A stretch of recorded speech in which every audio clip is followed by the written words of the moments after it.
Hi friends, welcome to Sakshi Kitchen. ഇന്ന് ഞാൻ വന്നിരിക്കുന്നത് ഇടിയപ്പത്തിന്റെ റെസിപ്പി ആയിട്ടാണ്. അപ്പോൾ സോഫ്റ്റ് ആയിട്ടുള്ള ഇടിയപ്പം എങ്ങനെ തയ്യാറാക്കുന്നതെന്ന് നോക്കി വരാം. ഇടിയപ്പം ഞാൻ ചെയ്തെടുക്കുന്നത് റാഗിപ്പൊടിയിലാണ്. അതിനായിട്ട് 1 കപ്പ് റാഗിപ്പൊടിയാണ് എടുത്തിരിക്കുന്നത്. ഇനി ഇതൊന്ന് കുഴച്ചെടുക്കണം. അപ്പോൾ അതിനായിട്ട് ഒരു പാത്രത്തിലേക്ക് 1 കപ്പ് വെള്ളം നമുക്ക് ഒഴിച്ചു കൊടുക്കാം.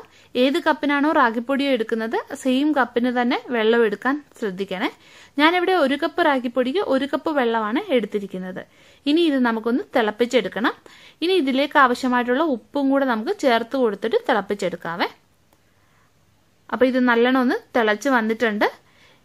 ഫ്ലെയിം കുറച്ച് വെച്ചിട്ട് ഇനി ഇതിലേക്ക് എടുത്തു വെച്ചിരിക്കുന്ന റാഗിപ്പൊടി ഇട്ടിട്ട് നല്ലോണം ഇളക്കി കൊടുക്കുക.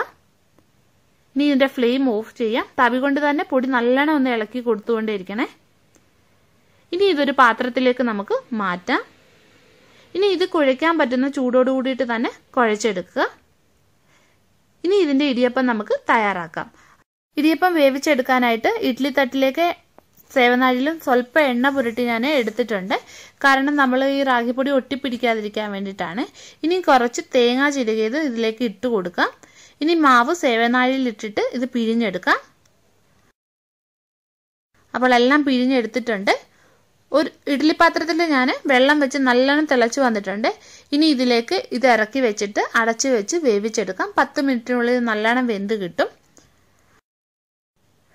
ഇടിയപ്പം വെന്ത് വന്നിട്ടുണ്ട്. ഇനി ഇതിന്റെ ഫ്ലെയിം നമുക്ക് ഓഫ് ചെയ്യാം.